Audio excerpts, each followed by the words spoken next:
एक नौकरी वाला अगर खुद नौकरी करने ना जाए उसको पैसा आएगा। एक दुकान वाला खुद दुकान ना खोले 12 घंटे उसको पैसा आएगा। तो आपका ही समय, आपका ही प्रयास, आपका ही परिणाम तो आपकी इनकम, और इस इनकम को कहते हैं एक्टिव इनकम। तो आदमी 20 साल की उम्र से काम करना शुरू करता है और 70 साल की उम्र तक नाचता रहता है, लेकिन उसके नाचे बिना उसको एक ढेला भी मिलने वाला नहीं है। इस इनकम को कहते हैं एक्टिव इनकम। लेकिन अगर आपको फाइनेंशियल फ्रीडम और वाकई में वो लिव विद फ्रीडम वाली जिंदगी जीनी है, तो उस जिंदगी को जीने के लिए क्या करना पड़ेगा? दुनिया के बड़े बड़े लोग क्या करते हैं वो हमें अब समझना है। अभी क्या है? हमारा प्रयास, हमारा परिणाम, हमारा पैसा, हमारी आमदनी।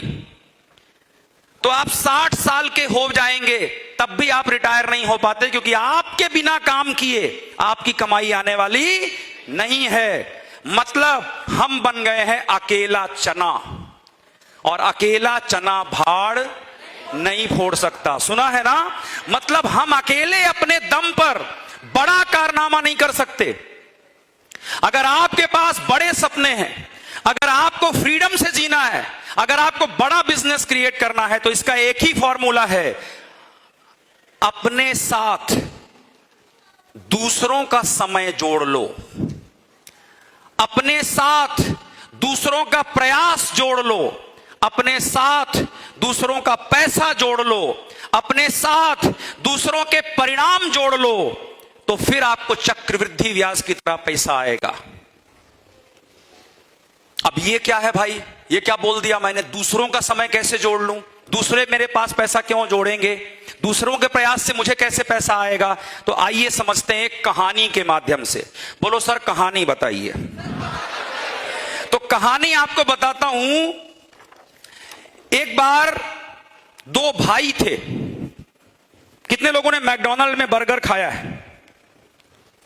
खाया है कभी ना कभी, ठीक है?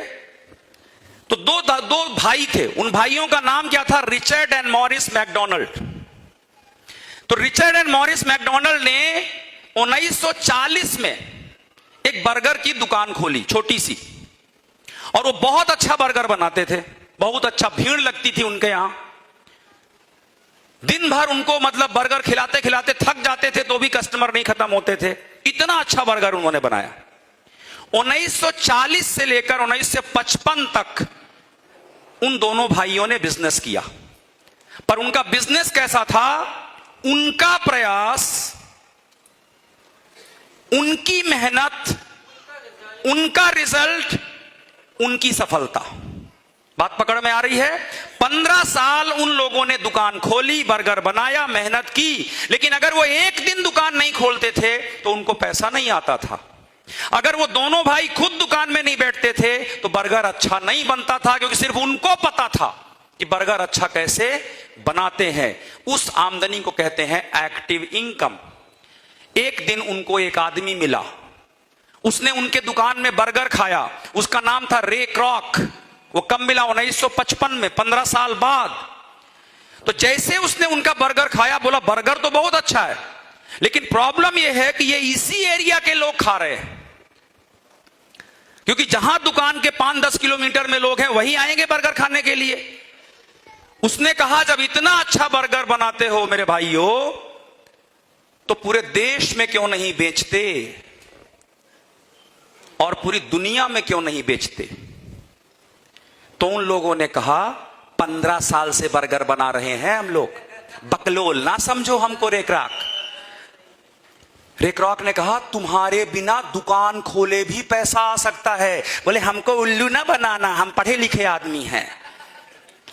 रेक्रॉक बोला तुम घर में सोओगे तो भी तुमको पैसा आएगा। बोले हम इतने बेवकूफ नहीं हैं, तुम्हारे झांसे में आने वाले नहीं हैं। वो बोला अरे मेरी बात तो सुनो, तुम घर में बैठे रहोगे तो भी तुमको पैसा आएगा। वो बोले ऐसा आज तक हमने पहले होते हुए देखा, हम उस पर ही विश्वास करेंगे जो आज तक हुआ है। ये हम स्कीम में फंसने वाले नहीं हैं। आपको पता है रे क्रॉक वो आदमी था जिसने फ्रेंचाइजिंग सिस्टम की शुरुआत की। मतलब उसने कहा कि एक काम करो दोनों भाइयों, हमको यह बता दो कि तुम ये बर्गर बनाते कैसे हो, एक बार बता दो, हम लिख लेंगे पेपर में, और फिर हम यही ट्रेनिंग बहुत सारे लोगों को देंगे कि वो भी इसी तरह का बर्गर बना सके। लेकिन हम ट्रेनिंग उनको ही देंगे जो हमारे स्टोर में बर्गर बेचेंगे। बात पकड़ में आ रही है? और हम अपना स्टोर पूरे देश में, पूरे दुनिया में खोलेंगे, उसका कंट्रोल हमारे पास होगा। लोग आएंगे, अभी हम बर्गर बनाते हैं, फिर लोग हमारे लिए बर्गर बनाएंगे, अब पैसा हम कमाएंगे। अभी हम दुकान खोलते हैं, फिर लोग दुकान खोलेंगे और पैसा हम कमाएंगे। अभी हम बर्गर बेचते हैं, फिर लोग बर्गर बेचेंगे और पैसा हम कमाएंगे। हमारी फ्रेंचाइजी को लेने के लिए पैसा लोग लगाएंगे। देखो बात समझ में आ रही है? लोग पैसा लगाएंगे, वो हमें देंगे 40 करोड़, बोलेंगे आप हमको, हम 40 करोड़ दे रहे हैं, हमारे जबलपुर में एक दुकान खोल दीजिए और हमको बता दीजिए कैसे बनाना है, कैसे बेचना है। क्या दिमाग लगाया उस आदमी ने। लेकिन ये उन दोनों भाइयों को समझ में नहीं आया। उन्होंने कहा हम फंसने वाले, ये स्कीम है। और पूरी दुनिया उस वक्त तक इन चीजों को स्कीम मानती थी। फाइनली एक दिन पता है क्या हुआ? उसका दिमाग इतना तेज था, वो गया, बोले कितना पैसा चाहिए बोलो, आज से ये दुकान मेरी, जितना पैसा तुमको चाहिए, मतलब जो तुम बोलो, जो मुंह खोलो तुम। अब उन्होंने सोचा कि हम तो अभी मान लो कि हम 500 रुपया रोज कमाते हैं, तो हम महीने में इतना कमाते हैं, तो हम साल भर में इतना कमाते हैं, साले को लूट लेते हैं। मान लो पूरी जिंदगी का 1 करोड़ आ रहा है, तो हम इससे 200 करोड़ ले लेते हैं। बोले 200 करोड़ लेंगे। अब जो सीन हुआ पता है क्या हुआ? उसने कहा डन, 200 करोड़ दूंगा, आज से ये ब्रांड मेरी, अब इसको चलाऊंगा मैं, नाम तुम्हारा ही होगा। और उस आदमी ने क्या किया? उसने एक भी बर्गर नहीं बनाया, उस बर्गर को बनाने की फिलॉसफी को चुराया, एक तरह की दुकानें खोली, एक तरह का बर्गर बनाया, अपना सीक्रेट किसी को नहीं बताया। आज पूरे विश्व में हजारों लाखों लोग बर्गर बना के बेचते हैं, और पैसा कौन कमाता है? Ray Kroc. समझ में आ रही बात?